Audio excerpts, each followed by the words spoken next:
Greetings from eMedi News and Heartcare Foundation of India. Welcome to our show, Chat with Dr. KK. Today we are going to have a chat with Dr. Mandeep Mehra, who is a professor of medicine, Harvard Medical School, and executive director, Center for Advanced Heart Disease at Brigham and Women's Hospital in Boston, USA. Welcome to our show. Thank you so much. 24 lakh people die in India every year because of sudden death. 18 lakhs of them die before reaching the hospital. Wow. And the statistics shows, word over, that 50% of such deaths we should be able to Prevent. Yes. Prevent, and if they happen, we should be able to revive them. Yes. So our topic will be very simple. Reducing, preventing, managing sudden cardiac death in different settings. Certainly. So let me take the first setting. Otherwise healthy individual. Okay. Silent heart disease. Suddenly collapses. He collapses, he had a cardiac arrest. What's the role? How to prevent? How to reverse? So suddenly. Again, let me come back again. That in our mythology, we had such an example. Oh, okay. In mythology, there is an example. There was a lady called Savitri who wanted to get married to a person called Satyavan. The astrologer came and he said, you can't marry because he's going to die in 1 year. That means that astrologer was a medical astrologer. He knew that he has a disease which can cause sudden cardiac death. Wow. So he predicted vulnerable sudden cardiac death. Yeah. He says, if you're going to live with him, he's going to die. Wow. Then she says, no, I'm going to marry him. Then he said, okay, if you're going to marry him, be with him. Be with him. Wow. All the time. Wow. That means, and so that you have an opportunity you have to an resuscitate. opportunity to resuscitate. Wow. When he was, they were traveling together. Yeah. He suddenly had a cardiac arrest. Yes. Yamaraj came, Yes. according to the mythological Yes. story. Yes. And then she fought with Yamaraj. Wow. And that fighting with Yamaraj probably was the first CPR in our mythology. Wow. And she won over it. Wow. Yamaraj went away and she revived back the person. Extraordinary. And that's our mythology talks about Savitri Satyavan. Extraordinary. That she fought Yamaraj. Extraordinary. And probably that might have been the origin of CPR or imagination of Rishi Munis that such a revival is possible. Wow. How wonderful. Okay. How wonderful. So to prevent that, Yes. Yes. if that was available at that particular moment, Right. where did it disappear? Right. Very interesting. Extraordinary observation. So the sudden death in healthy individuals can range from a variety of different problems. You can have rare but genetic causes. So these are you can do every diagnostic test in cardiovascular medicine and detect no structural disease, yet someone could be prone to sudden cardiac death. If you have an ion channelopathy, for instance, this is a genetically predetermined form of sudden cardiac death, like a long QT syndrome, rare. A second instance could be a situation. Here I'll come back. Yeah. Because when a person is going for a competitive sports, a child or a youth is entering a competitive sports, is it a must for him to undergo evaluation for sudden death? No, I don't think so. I think so the second area that I was going to point out is in the situation of competitive sports, as you point out, where you may have structural heart disease that's silent, such as hypertrophic cardiomyopathy, or a congenital abnormality with the coronary arterial circulation, or some other underlying congenital heart disease that predisposes to sudden cardiac death. Now, some have argued, our colleagues in Italy have argued, that there should be extensive EKG and even echocardiographic testing in children entering or young athletes entering competitive sports. In the United States, at least, we have shied away from that because we have looked at cost efficacy data, and it suggests that the amount of money that would have to be spent to perhaps save one potential life is nearly in millions of dollars if you do population-based screening. So the best we can do is look for predisposing risk factors in patients. So for example, if there is a child entering competitive sports, a healthy young man entering competitive sports, but there's a history that one of his siblings died early without a known cause, then you should evaluate them. If there's a history that this individual is entering competitive sports but has a history of recurrent syncope, for instance, then you should evaluate. If he professes any symptoms of palpitations, then you should evaluate. Even then, the evaluation can be difficult because distinguishing an athlete's heart from hypertrophic cardiomyopathy may itself be very difficult. And one of the ways in which we do that echocardiographically is that athletic hearts, even though they hypertrophy, they tend to be more dilated than hypertrophic hearts. But it's tough. Another way to evaluate for this risk of sudden cardiac death in competitive athletes is to actually do exercise physiology testing in these patients. If they have a blunted exercise curve on a treadmill test, that should be a very, very strong marker that this could be a So what do you measure there?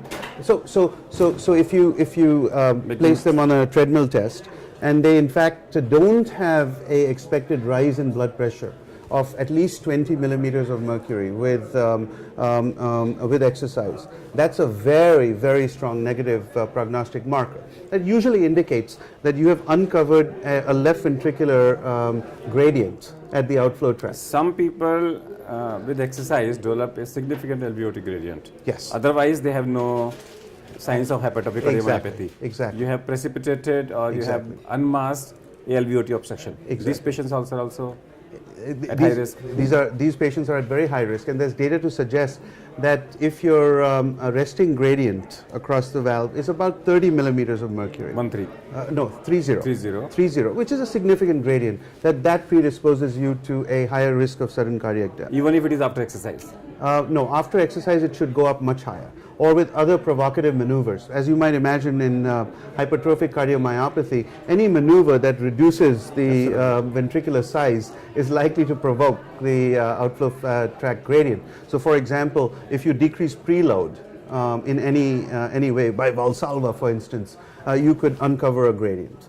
Exercise is the other form of seeing how they react to the dynamic form of exercise vis-a-vis coronary blood flow, for instance, as well as the height of blood flow stroke volume with exercise in the presence of a significantly uncovered left ventricular outflow tract gradient. Now, again, general public, we have screened them. Yeah. Now, if still we will find that people will die suddenly. Yes. We have Amjad Khan, we had Vinod Mehra, Yeah. we have Sanjeev Kumar, we have Shafi Mamdar, Yes. we have our Vice President Yes.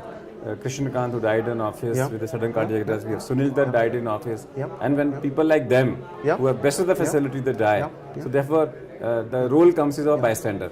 Yes, absolutely. So there are 2 points inherent in, you've described many phenotypes of individuals who had sudden cardiac death. And point number 1 is that there are many phenotypes of predisposition to sudden cardiac death. For example, one could have a sudden cardiac death from a sudden aortic rupture. It has nothing to do with a cardiac arrhythmia. A second form could be pulmonary embolism. You could have sudden death from pulmonary. Amjad Khan could have died of pulmonary embolism. I don't know. He was quite obese. He may have had deep venous thrombosis and died of pulmonary embolism. But the most common cause of sudden cardiac death is an arrhythmia, ventricular arrhythmia. And the most common cause of ventricular arrhythmia is underlying ischemic heart disease in the setting of left ventricular dysfunction or a hibernating myocardium. And so detecting that is perhaps the most important thing. Now the question, of course, is doing unselected tests in the population is not going to work. One has to look for those individuals who probably have the highest risk marker profile to predict the presence of sudden cardiac death that may be covertly present in them. How do you do that? It's a very difficult question to answer. So one should be very vigilant. Uncontrolled diabetes, hypertension, smokers, for instance. These are people who are prone to premature coronary artery disease. The Asian Indian population is highly prone to early onset coronary artery disease. Hyperlipidemia is rampant. Insulin resistance is rampant. And detecting these should heighten the clinician's mind that you should look for some form of structural heart disease screening. What could that be? You could do echocardiography. It can be cheaply done now with these handheld echoes, and perhaps that will change the way in which we detect left ventricular dysfunction. Or you could even look at biomarker strategies. For example, you could measure natriuretic peptide expression in peripheral blood, and you might find that there is elevation of BNP levels or natriuretic peptide levels in a group of patients, and that should heighten your suspicion that there may be significant underlying cardiac disease present in that individual. It's difficult, and so it raises the second point that that if you can't prevent it from occurring, or you can't detect the predisposition to it, or even if you detect it, then treating it is hard. What do you do when it occurs? What should you do?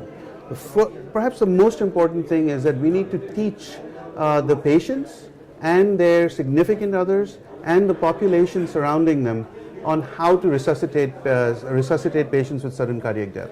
Now you have done an extraordinary thing, which we've been watching from the United States rather jealously, because it's very difficult for us to create the degree of activism that you were able to create with your very masterful creation of a very simple technique, CPR-10, understandable by the most intelligent people or understandable by fifth graders, school children. And you took that and you increased awareness not only about sudden cardiac death, but a quick intervention. Your importance of CPR-10 cannot be underestimated. You will end up saving thousands of lives with this technique. Now, another technique that's been used across the world is the placement of AEDs, or automatic external defibrillators, in various locations. Airplanes, airports, shopping malls are a classic example. Temples maybe in India. Cricket matches, exactly. Where there's so much excitement that you actually have broken heart syndrome, if you lose a cricket match. That's another cause of sudden cardiac death. Described in Indian movies where a mother hears of the terrible news of a child dying suddenly, and she or the father clutch their chest and they drop dead. And that's the classic description of Takotsubo, or broken heart syndrome, that's been described, stress cardiomyopathy induced sudden cardiac death. There are so many varieties of this, but I think in terms of prevention, it's very important that people be not only taught that, but there should be certification programs. I think that school children should have certification of basic life support. I think that there should be certification that should be mandated in large businesses. Even towers, for instance, that house commercial enterprises should be asked to create certificates, of adequacy or optimum adequacy of providing resuscitation capability, with trained bystanders, including equipment placed at certain areas. Because frankly, just CPR alone may not help. Because I'll add into it that we were certifying people initially. Oh, good. And now we have taken it off. Oh. Certification. Yeah. Because now we feel that if I start certifying, it becomes a legal responsibility. Yes. So nowadays the new thinking has been coming is that for a hands-only CPR, unless it involves mouth to mouth, yes. Don't certify. Okay. Because it's interesting. Anybody can do it. Otherwise, what will happen is somebody will say, "You were not certified. Why did you do it?" If you do it wrong, legal complications will come. Certainly. So nowadays we have withdrawn the certificate only on this reason. Certainly, but that's for individuals. Oh, only bystander. Yeah, only bystander. But healthcare workers, it's a must. Yeah. So I'm talking about healthcare workers. I'm also talking about is there a social responsibility of corporations? Absolutely. So, for example, if you have an elevator in a tower, there is from time to time a mechanical check of an elevator. Why? Because something could go wrong. People could die. So why would you not create some systems in place that force adequacy of sudden cardiac death? If the problem is as rampant as you described, 24 lakhs of people, that's crazy. That's huge. There's another formula we have created, and the formula is that if you can walk 2 flights of stairs, or if you can walk 2 kilometers if you can walk for 2 kilometers, or if you can sleep with your partner without any breathlessness or discomfort, your chances of sudden death are less. Wow, that's great. I mean, it's an Absolutely. indirect way Makes of sense. explaining it to the people. Absolutely, makes a lot of sense. Another thing which we have created is a show which we teach it to the school children. Oh, wow. And Amrish Puri in India who died recently. He's supposed to be a villain. Ideal villain of Indian society's villain is Amrish Puri. And we teach to the students that Amrish Puri is sitting in his home discussing with people that my father is not transferring the property to me and he wants his father to die. Wow. Because he wants his property to come to him. His father wants to be given to his younger brother. Wow, wow. So he discusses, he plans. Yes. And under the plan he says, I'm going to take sorbitrate and Disprin out of the house. Yeah. I'm going to have an argument with my father. Yeah. And when he gets a heart attack, I'll make sure that he dies. Okay. So message goes of Disprin and sorbitrate. Yes. Then he argues with his father. Yeah. His father dies. Yes. Okay. Now he has to show to his mother and brother that I am the real son. Yeah. So he called everybody. He goes, mother, come here, brother, come here. My father has died. Yeah. And then he says, my father, why you die? Why don't you get up? Why don't you get up? And he gets up. And he gets up and he's revived. That's so great. And he gets up. So that's That is the so thing great. which we teach to the school children. course. It's a fun, Of course. as well as it's a message. Of course, absolutely. Now, come back to preventing sudden cardiac death in heart failure. Yes. That's another subject, Yes. because heart Of failure course. is something. Of course. I'm not talking about CAD and other things. no. In heart failure, how do I Yes. prevent sudden death? So the most important thing is the detection of left ventricular dysfunction and treatment of left ventricular dysfunction with ACE inhibitors and beta blockers, and in selected cases with aldosterone antagonists. We know now very clearly that all of these medications, specifically aldosterone antagonists and beta blockers, reduce the incidence of sudden cardiac death. So pharmacological approaches are absolutely important. In those patients who have received optimum medical therapy and yet have residual left ventricular dysfunction, they should be candidates for consideration for an implantable internal ICD or a defibrillator. Now, there's a cost effectiveness benefit ratio with that, and we can debate the utility of that all along. But if someone has a residual left ventricular ejection fraction less than 30% on optimum 3-drug neurohormonal antagonism, that then one should consider an implantable cardiac defibrillator. And that has been clearly shown to save lives, clearly. What about CRT? CRT has also been shown to save lives in those with left ventricular dysfunction, relatively mild to moderate and even up to severe symptoms of heart failure, and a left bundle branch block or widened QRS. With the QRS of more than 150. 150. And LVB. Yes. So if there is it there, you will prefer that patient should go for Should CRT. have a CRT with a backup ICD. Now let me again come back to ICD. Let me again come back to ICD. Everybody in India talks about that don't give an option to the patient because of the cost factor. Okay. No. Let me come back to the question. The same option is not given when he has a knee arthritis. Everybody says, go and replace it. Uh-huh. Nobody talks about it. Yes. If a patient has a liver dysfunction, they say, go for a liver transplant. Yes. If a person has a kidney failure, they say, go for a renal Yes, transplant. yes. A liver transplant in India costs 20 lakhs. Yes. Okay. When it comes to 20 lakhs, they never say, don't go for it. Don't do it. Yeah. They say, go for it. Yep. Then they don't say that it is costly. Yep. For a knee replacement, each knee replacement costs around 2.5 to 3 lakhs. And they don't even discuss with the patient. They say, no, you have to get it Yes, done. yes. Don't worry about the Yes. cost. It will make your life simpler. Yes. Then why the cardiologists in India Yes. are apprehensive about ICD, but not about the renal replacement, not about that? I can't I answer think it. 3.5 lakhs or 3 lakhs is that's It's not very your good. job whether you can afford or not. Right. But I think it's because you're treating an asymptomatic disease as a prophylactic measure, meaning that a patient, there's a chance that the number needed to treat is about 14 at 2 years with an implanted ICD in ischemic heart failure. So that Meaning- means 10% would die otherwise. No, you that will means save 10%. 10% You'll is a big you'll number. save 10%, but you'll have to implant 9 more devices to save those that one life, right? Something like that. So the point being that in a prophylactic situation, that argument is very important to tell. I mean, if you can't walk and you need a knee transplant, you need it. If you're going to die and you're sitting with hepatic encephalopathy, you need a liver transplant, you need a liver transplant. Problem is that if somebody asks us, say, I know that ICDs save lives, but what is the absolute chance that it'll save my life? Well, it's 1 in 14 at 2 years. So that becomes a choice because 13 patients are not going to let me even do the use other way it. around. Yeah. You put ICD in 100 people. How many of them will never have a shock in their life? About 40%. So 40% will never have a shock.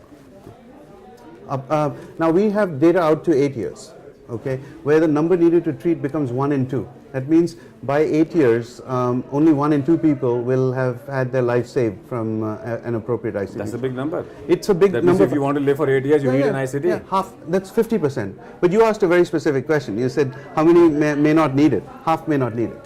Half may not need it. Anything else in reducing? Let's What see. is the role of evaporatin in reducing deaths in? I don't think we know that yet. I don't think the data is very clear, but as we say, we have just a certain number of heart rates to live, and we have a certain number of breaths. I believe, more importantly, that we have about 1 billion breaths really to live. But many argue that it's the heart rate, and in that sense, reducing your heart rate chronically with drugs like ivabradine may be a good idea. But the evidence is still In heart failure. controversial in heart failure. In heart failure. Yeah. At the moment, there is no definite evidence. Not clear. Yes. Not clear, but Not there's a definite evidence about beta blocker. There's definite evidence about So if beta a person blockers. cannot afford, if a person cannot tolerate beta blocker, should ivabradine be given? I would recommend ivabradine, yes, absolutely, because there will be reduction in cardiovascular events, some of which will be related to sudden cardiac death, of course. Tell us something about your childhood and funny activities. शरारतें क्या करते थे? Actually, I was a very, very good child. You know, You still are a good child. That's true. You're always a child. Absolutely. Yeah, either you're a child of your parents or you're a child of humanity at some time point. So, absolutely. No, I was a really good kid. I always studied hard. I was always focused. I didn't look around too much. I stayed very focused. I actually followed your lead in medical school. You know, we were brought up with your name as an ideal name, and we said, we've got to be like Krishan Kumar Agarwal. Thank you. So thank you Thank you so much. be with us for this Thank show. you. Thank you. And so that's all for today. We'll come back with one more show. Till that, goodbye. Thank you. Thank you so much.